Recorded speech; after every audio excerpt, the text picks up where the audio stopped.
Good afternoon and welcome to your weekly FX options report. Today is Wednesday, March 31st, 2010. In midweek trade, the broader U.S. equity market is trading mixed. All focus is on the U.S. employment report coming out at the end of this week on Friday. Ahead of that report, payroll giant ADP reported another decline in payrolls for the month of March. According to ADP, the U.S. private sector shed 23,000 jobs for the month of March. Now, while the decline is the smallest seen since jobs began sliding in February of 2008, a gain had been expected. Meanwhile, February's ADP figures had been revised to show that 20,000 jobs were lost. In other U.S. economic data releases out this morning, Chicago PMI came in lower than expected at 58.8 for the month of March from the 62.6 posted in February.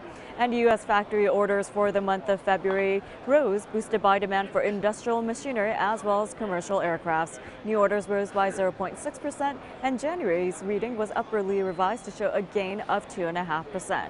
And over in the spot FX market, the U.S. dollar is trading lower against the high-yielding currencies of the euro and pound, but is higher against the Japanese yen.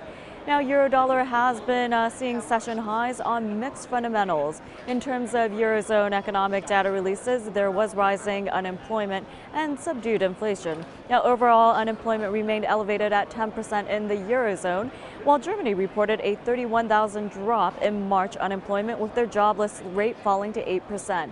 And in terms of Eurozone CPI, the estimate for March was revised to show a rise of 1.5% year over year.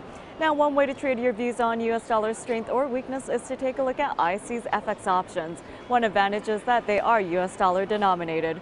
For more information, you can go to www.fxoptions.com. And in our next segment, we'll take a closer look at the major IC FX option pairs in your daily trend report. Let's start out by looking at the AUX, which is the U.S. currency against the Australian dollar. Now, for that pair, on an intraday basis, the downside does prevail. The RSI has just hit against its neutrality area at 50% and is reversing to the downside. The preference of trading central analysts for the AUX is short positions below the pivot of 116.50, with targets standing at 106 and 102 in extension. Now, looking at the BPX, which is the U.S. currency against the British pound, for that pair, the upside does prevail. Now, the pair is pulling back on its support ahead of a rebound, and the preference of trading central analysts for the BPX is long positions above the pivot of 65, with targets standing at 68 and 70 in extension. For the CDD, which is the U.S. currency against the Canadian dollar, the downside does prevail. Now, the RSI for the CDD is bearish and does call for further decline. The preference of trading central analysts for the CDD is short positions below the pivot of 104, with targets at 197.15 in extension. For the EUI, which is the U.S. currency against the euro, the upside does prevail. Now, for the EUI, it should rebound on its bullish channel lower boundary, and the preference of trading central analysts is long positions above the pivot of 92.50, with targets standing at 95.30 and 77.50 in extension. And for the SFC, which is the U.S. currency against the Swiss franc, the upside also prevails. Now, for the SFC, the pair should rebound on its bullish channel lower boundary, as the RSI is supported by a rising trend line. The preference of trading central analysts for the SFC is long positions above 105, with targets at 108.75 and 110.25 in extension.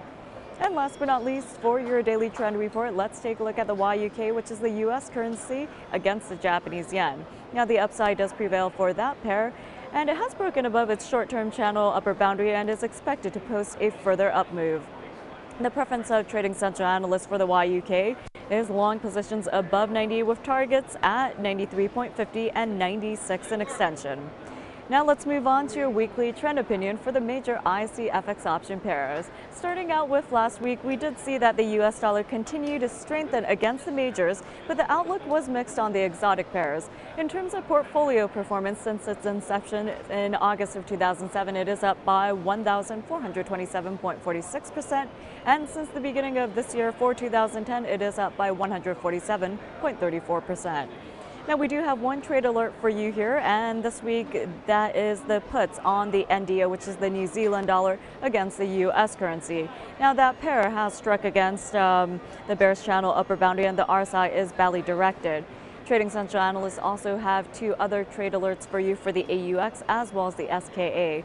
Now, for the AUX, which is the U.S. currency against the Australian dollar, it is currently badly directed and challenging a strong support. And for the SKA, Trading Central analysts do expect it to strike against the resistance, and the RSI does lack upward momentum. Looking ahead to next week, we will be looking at the EUI as well as BPX and the YUK. We will be looking at the EUI because it has rebounded on its medium-term bullish channel lower boundary and is approaching its next strong support at 75.30. They will also be looking at the BPX because it has struck against its resistance and is pulling back on its new support. The daily RSI also stands within a medium-term bullish channel. And last but not least, Trading Central analysts will be looking at the YUK because it has broken above its bullish flag upper boundary and should post a further up move. And that does wrap it up for this week's FX Options Report. Make sure to tune in next Wednesday for your latest update. Thanks for watching and have a great day.